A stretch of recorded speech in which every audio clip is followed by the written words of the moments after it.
akan membahas bab 2 tentang pemaparan objek untuk memperluas pengetahuan. Ya, berisi definisi, ciri, dan jenis teks eksposisi di bagian A. Di bagian B, berisi identifikasi teks eksposisi. Bagian C, pengembangan isi teks eksposisi. Bagian D, struktur dan kebahasan teks eksposisi. Dan bagian E, penyusunan teks eksposisi. Kita lanjutkan ke bagian A, definisi, yaitu eksposisi merupakan paparan yang bertujuan memberitahu atau menerangkan sesuatu.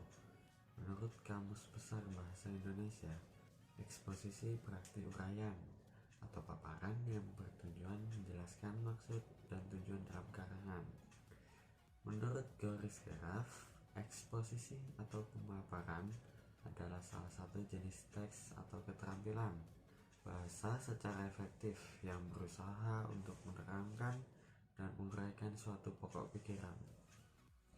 Selanjutnya, ada ciri-ciri teks eksposisi. Yang pertama, penjelasan pokok persoalan secara objektif, tidak ada unsur subjektif dan emosional. Yang kedua, gaya penulisan informatif.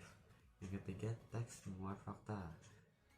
Bagian 3, jenis teks eksposisi. Eksposisi itu ada definisi, ilustrasi, analisis, klasifikasi, identifikasi, perbandingan, atau pertentangan.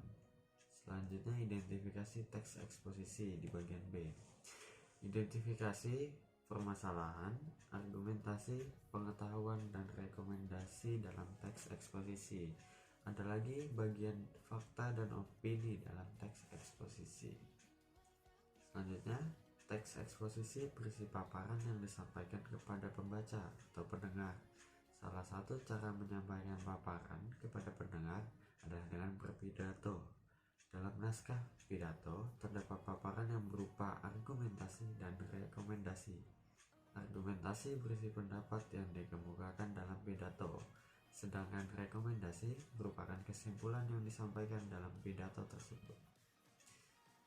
Selanjutnya, menurut Kamus Besar Bahasa Indonesia, fakta adalah suatu keadaan atau peristiwa yang berisi kenyataan dan benar-benar terjadi, sedangkan opini adalah pendapat yang dikemukakan. Bagian C, pengembangan isi teks eksposisi. Yang pertama yaitu melengkapi tesis dengan argumen.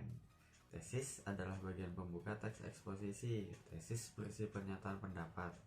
Pendapat dalam tesis merupakan gagasan pokok dari suatu teks eksposisi. Gagasan pokok tersebut dapat dikembangkan dengan beberapa argumen penjelas. Yang kedua, menyampaikan kembali isi teks eksposisi dengan gaya bahasa yang berbeda. Cara menyampaikan kembali isi teks dengan membuat gagasan penjelas dari setiap kalimat utama yang terdapat pada teks eksposisi. Setelah perhatikan isi teks eksposisi tersebut, isi teks eksposisi baru yang dikembangkan harus sesuai dengan isi teks asli. Selanjutnya, bagian D, struktur dan kebahasan teks eksposisi. Struktur teks eksposisi itu terdiri dari 3, yaitu tesis, argumentasi, dan penegasan ulang.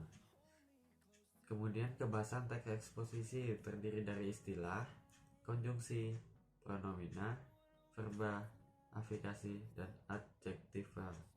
Selanjutnya masuk ke bagian E, penyusunan teks eksposisi.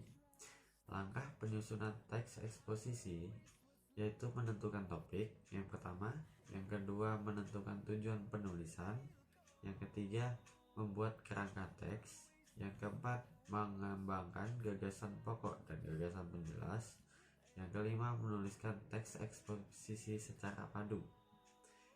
Yang selanjutnya, penyuntingan teks eksposisi. Penyuntingan adalah kegiatan proses, cara, perbuatan menyunting. Kegiatan menyunting dapat dilakukan dengan membaca, mencermati, menambah, atau mengurangi isi teks. Kegiatan menyunting juga dapat dilakukan dengan memperbaiki kesalahan kebahasaan dan unsur-unsur yang kurang tepat dalam teks. Sekian, terima kasih dan sampai jumpa.